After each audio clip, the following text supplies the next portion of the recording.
April মাসের শুরু থেকেই দেশের বিভিন্ন স্থানে মৃদু তাপপ্রবাহ শুরু হয়েছে। একদিকে ঝড় বৃষ্টির পূর্বাভাস, অন্যদিকে তাপপ্রবাহ। দুই ধরনের আবহাওয়া একসঙ্গে অনুভূত হচ্ছে। আবহাওয়া অফিস বলছে ৪ এপ্রিল শনিবার সিলেট অঞ্চলের ওপর দিয়ে ঘন্টায় ৪৫ থেকে ৬০ কিলোমিটার বেগে দমকা বা ঝড়ো হাওয়া সহ বৃষ্টি বা বজ্রবৃষ্টি হতে পারে। এই কারণে ওই অঞ্চলের নদীবন্দরগুলোকে ১ নম্বর সতর্ক সংকেত দেখাতে বলা হয়েছে। অন্যদিকে ঢাকাসহ দেশের অন্তত ৯ জেলায় মৃদু থেকে মাঝারি তাপপ্রবাহ অব্যাহত রয়েছে। এর মধ্যে রয়েছে ফরিদপুর, গোপালগঞ্জ, মানিকগঞ্জ, নারায়ণগঞ্জ, রাঙ্গামাটি, চাঁদপুর, বরিশাল ও পটুয়াখালী। পাশাপাশি রাজশাহী ও খুলনা বিভাগের বিভিন্ন এলাকাও তাপপ্রবাহের আওতায় রয়েছে।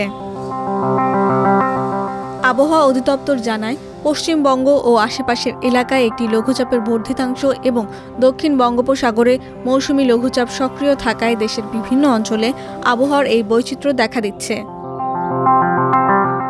এর আগে ৩ এপ্রিল দেশের ২৭ জেলার ওপর দিয়ে মৃদু থেকে মাঝারি ধরনের তাপপ্রবাহ বয়ে গেছে বলে জানিয়েছিল আবহাওয়া অফিস, যার মধ্যে সেদিন সর্বোচ্চ তাপমাত্রা রেকর্ড করা হয় চুয়াডাঙ্গায় ৩৯.৭ ডিগ্রি সেলসিয়াস।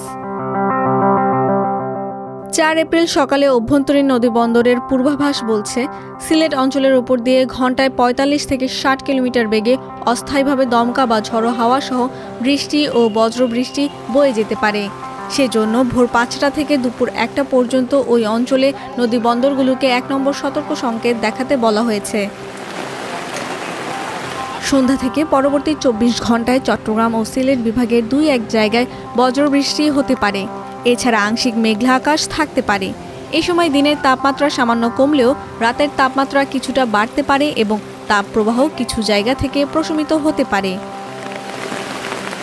৫ এপ্রিল থেকে ঢাকা সহ খুলনা, বরিশাল, চট্টগ্রাম ও সিলেট বিভাগের কিছু এলাকায় বৃষ্টি বা বজ্রবৃষ্টির সম্ভাবনা, কোথাও শিলাবৃষ্টিও হতে পারে।